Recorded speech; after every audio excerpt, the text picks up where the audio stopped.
Dear students, today's topic is punctuation.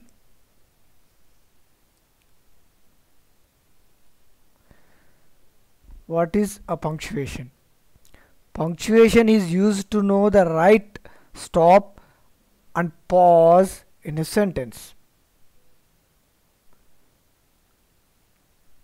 So what are the important punctuation marks?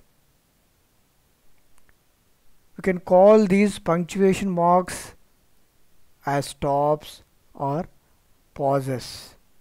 Where to pause, where to stop a sentence.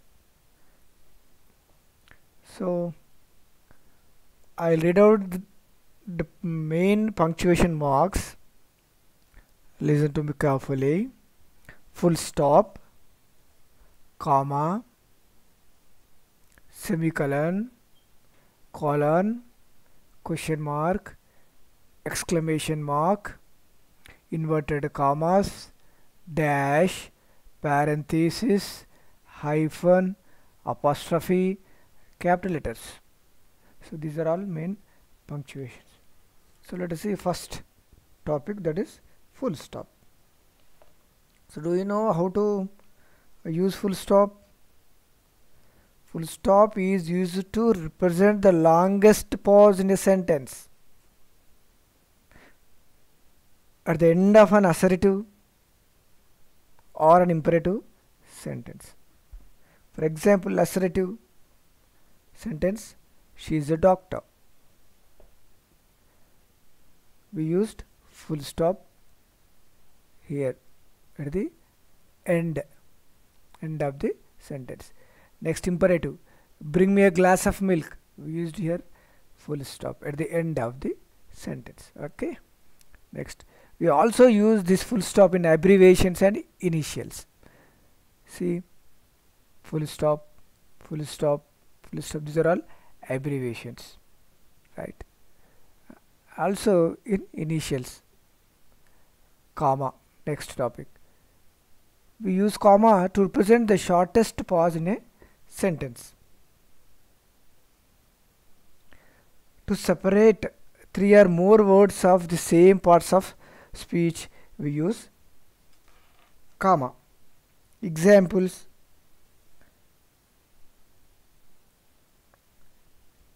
let's see how do we use comma in nouns. He wants to buy a pen, comma, a pencil, comma, a book and some paper. We use commas after pen, pencil. Okay, these are nouns to separate them. Next, verbs: I slept, ate, studied and went to school. We used comma after verb slept and ate. Adjectives: had a long, comma, joyful and entertaining tour. Okay, we use comma after two adjectives between two adjectives, long and long, comma, joyful. She finished her exercise neatly, quickly and correctly. Okay, so to separate these adverbs we used comma, neatly, comma, quickly, right? Okay, next, what are the points to remember in the part comma? So no comma is used before the word and. When the words are arranged in pairs found by and or, the comma is omitted. When you use and, don't use comma, and when you use or, don't use comma. For example, we go by bus or car. We have not used comma there. Okay, right. To separate a subordinate class that comes before the main class or principal class. If you practice grammar daily, comma, you will be perfected, right? So there are two classes, main class and subordinate class. Okay, so to separate them, this is a class and this is another class. Okay, to separate them we used comma, right? Next, semicolon.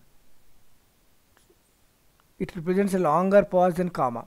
It is also used to separate the clause of a compound sentence which contains comma. Example: our English teacher was a simple, comma, modest, unassuming person, colon, but we all respect him. We used colon here. See, unassuming person, right? Next, semicolon. Next colon. It represents more complete pause. It is used to introduce a quotation. For example, quotation, he said. Here we used colon. Don't insult the crocodile until you cross the river. Here we used colon. So to introduce a quotation. It is also used to introduce a list. For example, the poets I like the most are. Here we used colon. Wordsworth, Keats and Milton. Next, question mark. You know we use question mark at the end of a direct question. What do you do? Here it is question mark last. So it is, but question mark should not use in indirect questions. Okay, remember this. Don't use question mark in indirect questions. See, in that question he asked me what I do. This is an indirect question. Okay, direct question, indirect question. After, at the end of the direct question we use question mark, but indirect question we do not use any question mark. Next, exclamation mark. It is used after interjection and after phrases and sentences which express sudden remark of feeling. You know, exclamation. Alas, sudden feeling. He met with an accident. How cold it is. Your feeling. Hurrah, I won. Happiness, feeling. Express. So these are all exclamation. Next, dash. It introduces an abrupt stop or change of thought. If my father were alive, but why lament the past? Okay, like hyphen. It hyphen connects the parts of a compound word. This is hyphen, right? This is the compound word. We use hyphen here, here, here. So father in law, mother in law, right? Next, parenthesis. Parenthesis is a bracket. It is also called bracket or double dashes. So they are used to separate from the main part of the sentence a phrase or a clause which doesn't grammatically belong to it. So here we used he gained from heaven. It was all he wished. It is in bracket. This is in parenthesis. A friend. He gained from heaven a friend. In bracket it was all he wished. Okay. So we use this to separate from the main part of the sentence. So that's why we put them in parenthesis, that is bracket. Next, apostrophe. Apostrophe shows the omission of a letter or letters. Shan't, shall not, don't, do not. We remove letter O, so we use don't. Does not, doesn't. So that is apostrophe. Next, capital letters. To begin a sentence, we use capital letter. Here, this is a novel. In this sentence, first letter is capital. So to begin a sentence you use capital. To begin each fresh line of poetry. In poetry, poets use capital for each fresh line. Please don't touch me first. To begin all proper nouns. All proper nouns are names of persons, places or proper nouns. So Rajesh, Karimnagar, Godavari, Krishna, Hyderabad, Tungabhadra, Ramesh. We use capitals. To indicate days, months, festivals and historical eras. Sunday, day, December, month, the Middle Ages, historical. So we use capital letters. So thank you for watching this video. Okay, bye.